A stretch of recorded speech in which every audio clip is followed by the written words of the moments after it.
Izran, kenapa nampak macam tak semangat je ni? Yalah, hari ni saya puasa, penat. Izran, saya faham. Tapi Ramadan ni setahun sekali.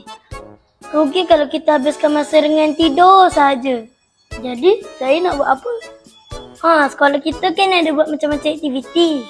Aktiviti? Aktiviti apa? Kawan-kawan pun nak tahu. Jom tengok video ni sampai habis. Sepanjang bulan Ramadan, ada banyak aktiviti di sekolah SKK Johari. Murid tahap 2 ada tadarus Al-Quran waktu rehat sepanjang Ramadan. Murid yang masih baca Iqra, jangan risau. Ada program celia Al-Quran juga. Murid tahap 1 pun ada aktiviti tau. Bacaan mufas, baca surah-surah pendek setiap hari. Bersempena dengan nuzul Al-Quran, ada pertandingan hafazan tau. Murid tahap 1 dan tahap 2 semua boleh sertai.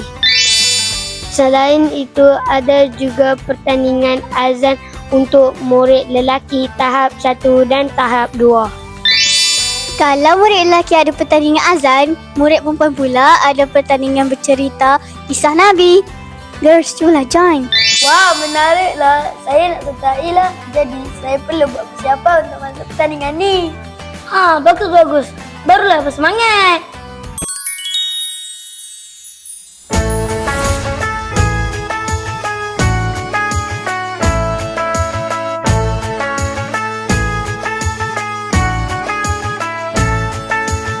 Ramadan tiba, Ramadan tiba, Ramadan tiba.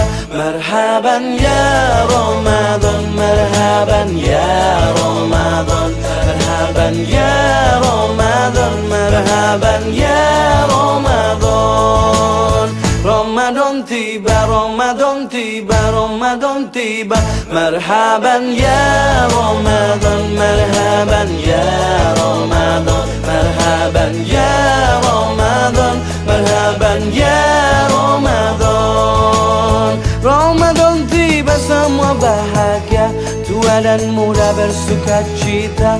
Bulan ampunan, bulan yang berkah, bulan terbebas api neraka. Andaikan saja Ramadan semua, bulan yang tiba, bulan yang ada. Karena